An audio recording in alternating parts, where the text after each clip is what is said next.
So hello dear student, কেমন আছো? I hope প্রত্যেকে শুধু ভালো না ভীষণ ভালো আছো। স্ক্রিনের ওপর একটা প্রশ্ন দেখা যাচ্ছে, তাই না? এই প্রশ্নটা আমরা মন দিয়ে পড়বো, বুঝবো, তারপর অঙ্কটা প্র্যাকটিস করার চেষ্টা করবো। ওকে, কি বলেছে দেখো। এ ও বি কেন্দ্র বিশিষ্ট দুটি বৃত্তের পি কিউ সাধারণ জ্যা এর দৈর্ঘ্য 16 সেন্টিমিটার এবং পি বি এর দৈর্ঘ্য 10 সেন্টিমিটার হলে ত্রিভুজ পি ও বি এর ক্ষেত্রফল হবে। Option A B C D চারটা অপশন আছে। দেখো, প্রথমে আমরা কি কাজ করবো, এ ও বি একটা এ এবং বি কেন্দ্র বিশিষ্ট দুটো বৃত্ত অঙ্কন করব। ওকে, চলো অঙ্কন করি। এই হচ্ছে আমার এ কেন্দ্রীয় বৃত্ত, আর এই হচ্ছে আমার বি কেন্দ্রীয় বৃত্ত। সাপোজ এখানটার নাম দিচ্ছি এ আর এখানটার নাম দিচ্ছি বি। এদের দুজনের মধ্যে পি কিউ হচ্ছে সাধারণ জ্যা। এই হচ্ছে পি কিউ, সাপোজ এই জায়গাটায় সাধারণ জ্যা পি কিউ। এর পি কিউ এর দৈর্ঘ্য বলে দিয়েছে, হ্যাঁ পি কিউ এর দৈর্ঘ্য বলেছে 16 সেমি।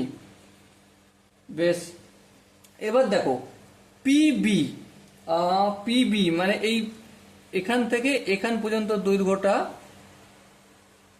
এখান পর্যন্ত এই দৈর্ঘ্যটা কতটা বলেছে, পিবি এর দৈর্ঘ্য, পিবি এর দৈর্ঘ্য 10 সেন্টিমিটার, 10 সেন্টিমিটার।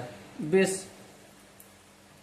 তাহলে পি বি ও, আচ্ছা চলো কেন্দ্র দুটোকে যোগ করতে হবে, যোগ করে দিলাম।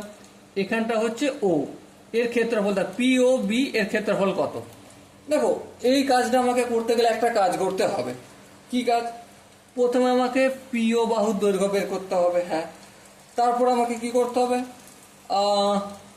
ও বি বাহুর দৈর্ঘ্য বের করতে হবে। হ্যাঁ ঠিক আছে, বের করব। দেখো, প্রথমে আমি পি ও বাহুর দৈর্ঘ্যটাই বের করে নিই। দেখো, পি ও ইকুয়াল টু কত, দেখো এখানে এ কেন্দ্রীয় বৃত্ত, হ্যাঁ, আবার বি কেন্দ্রীয় বৃত্ত, হ্যাঁ ঠিক। এই দুটোর সাধারণ জ্যাকে পি এবং কিউ, হ্যাঁ ঠিক। এবারে এ কেন্দ্রীয় বৃত্তের পি কিউ সাধারণ জ্যায়ের উপর লম্বকে পিও, হ্যাঁ ঠিক। আবার বি কেন্দ্রীয় বৃত্তের সাধারণ জ্যা হচ্ছে পি কিউ, এর লম্ব হচ্ছে বিও, হ্যাঁ ঠিক। তার মানে এই অংশটাও যতটা, এই অংশটাও ততটা, সমানভাবে ভাগ করেছে দুটো, হ্যাঁ ঠিক।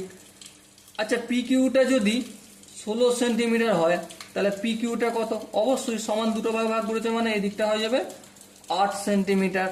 বেশ, এখানটা কি কারো বুঝতে অসুবিধা রয়েছে? আই হোপ কারো বুঝতে অসুবিধা নেই। এবার দেখো বি পিবি, পিবি কত বলেছে, দেখো পিবি বলেছে 10 সেন্টিমিটার, কতটা, 10 সেন্টিমিটার।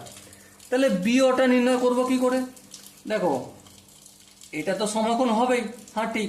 যদি সমাকোণ হয় ত্রিভুজ পিও বি এর অতিভুজের স্কোয়ার, অতিভুজের স্কোয়ার মানে P B A square, P B A square, অতিভুজের স্কোয়ার ইকুয়াল টু লম্ব স্কোয়ার পিও স্কোয়ার, লম্ব স্কোয়ার প্লাস ভূমি স্কোয়ার মানে ও বি এ স্কোয়ার, এই ও বি এ স্কোয়ার। বেশ, এবার এখানে দেখো পি বি এ স্কোয়ার মানে কি, পি বি এ স্কোয়ার মানে 10 স্কোয়ার, 10 স্কোয়ার মানে 100, ইকুয়াল টু পিও স্কোয়ার মানে কি, পিও, পিওর কত দৈর্ঘ্য 8, 8 অষ্টম কত 64 প্লাস ও বি স্কোয়ার লিখলাম। ওকে, এবারে 100 থেকে এই 64টা এদিকে আসলে বিয়োগ হবে, তাহলে 100 থেকে যে 64 বিয়োগ করি কত হবে, 36 হবে। এটা কি হলো, ও বি স্কোয়ার। তাহলে ও বি সমান কত, স্কোয়ারটা এদিকে আসলে রুট, 36 এসে যদি রুট কত হয়, 6 হয়। তাহলে ও বিটা পেয়ে গেলাম। এবার দেখো ত্রিভুজ পি ও বি এর ক্ষেত্রফল,